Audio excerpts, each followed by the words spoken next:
If you use this shit, I will kill you.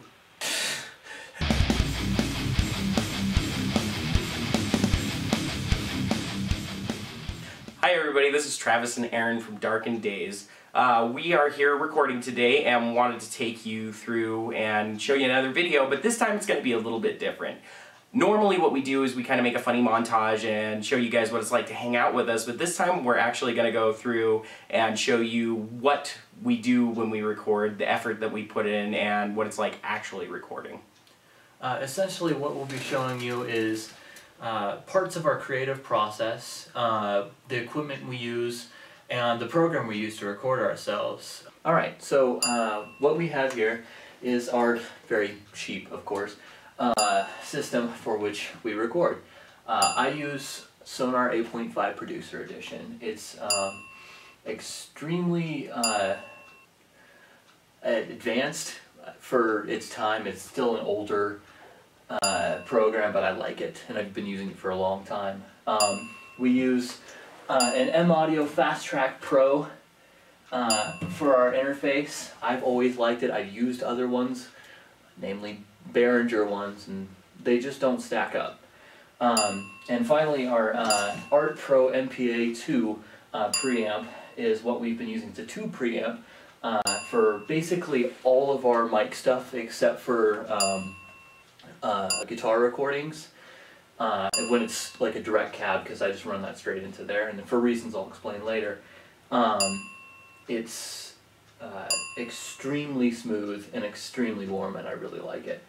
So I'm going to be taking you over how to set it up for in a vocal recording setting.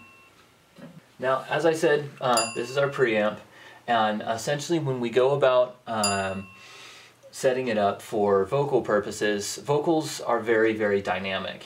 And so what you want to make sure is that on your VU meter here,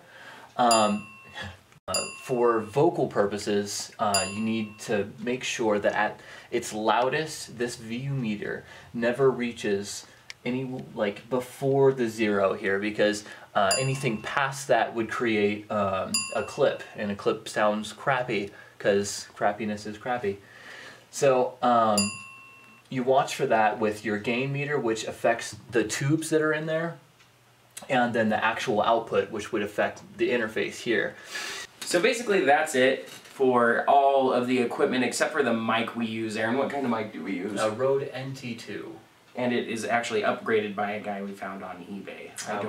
We don't remember the name of the guy right now. It's written on the mic, and I feel really bad for not saying it. But it was about an $80 upgrade, and it really made a huge difference to the sound of the mic. In fact, I still have it. There is a recording of one of her earlier songs where I did a chorus of a song, and then we sent it off, and then brought it back and did the chorus again. And it's phenomenal. The difference was very, very, very good. So basically, now for our creative process. So really how the songs start is Aaron presents an idea, you know, usually guitar, and that's about it. And then we all kind of collaborate there and kind of build off that. And Aaron, would you care to enlighten a little more on the process? Well, I mean, obviously it starts how everything starts, you know. You get there and you get this one single guitar riff that really makes you go, yeah, this is good stuff.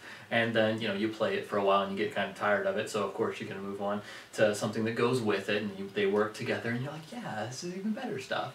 So, and it just kind of snowballs into something that you really enjoy until, you know, it's become this whole song, and then you're like, okay, well, I guess this is time to show the guys.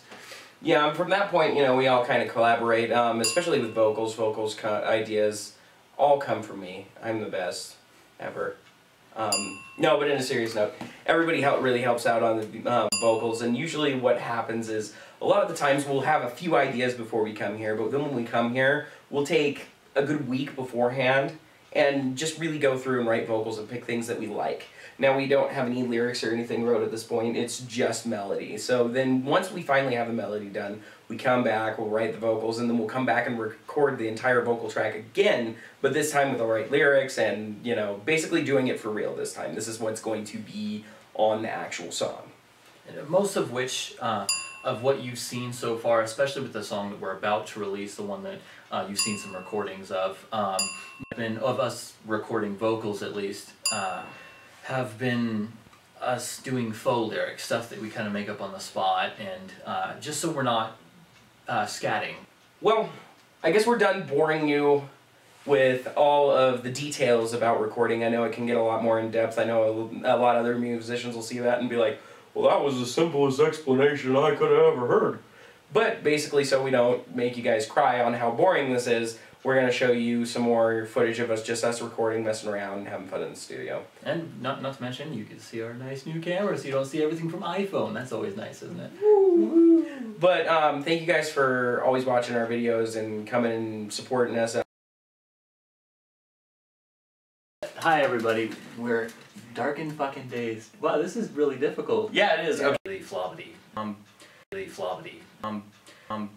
Hi everybody, we're... Fuck, I fucked it up. Okay. Basically, what I'm gonna do, don't laugh, I have to start over you, Jack.